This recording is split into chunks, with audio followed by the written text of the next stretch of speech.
शेर और घमंडी बारहसिंगा। एक जंगल में एक बारहसिंगा रहता था। उसके 12 सींग थे जो बहुत ही सुंदर थे, मगर पैर पतले और भद्दे थे। उसे अपने सींगों पर बड़ा घमंड था। जब भी वह नदी पर पानी पीने जाता तो नदी के स्वच्छ और शांत जल में अपने सुंदर सींगों को देखकर बहुत खुश होता, किंतु अपने पैरों को देखकर दुखी हो जाता।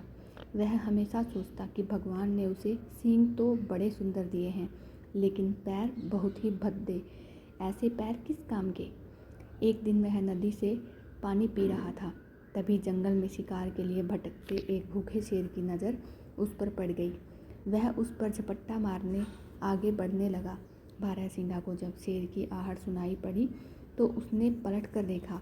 अपने प्राण संकट में देखकर वह भागा और कुछ ही देर में शेर की पहुंच से बहुत दूर निकल गया। शेर से अपने प्राण बचाकर वह चैन की सांस ले ही रहा था कि उसके 12 सींग झाड़ियों में फंस गए। वह उन्हें छुड़ाने का प्रयत्न करने लगा, किंतु सफल न हो सका। कुछ ही देर में शेर उस तक पहुंच गया। शेर को अपने सामने पाकर बारहसिंगा स्वयं को कोसने लगा कि व्यर्थ ही वह अपने पैरों को कमतर समझ रहा था और सींगों पर घमंड कर रहा था। अपने भद्दे पैरों के कारण वह शेर से बचकर निकल पाया था, लेकिन अब अपने सुंदर सींगों के कारण वह मुसीबत में फंस गया है। किंतु समय हाथ से निकल चुका था। अब बारहसिंगा कुछ नहीं कर सकता था।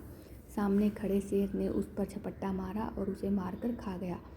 जिन पैरों को बारहसिंगा कोस रहा था उसने उसके प्राण लगभग बचा लिए थे, किंतु जिन सुंदर सींगों पर उसे घमंड था उनके कारण वह मौत के मुंह में जा फंसा और अंततः अपने प्राणों से हाथ धो बैठा।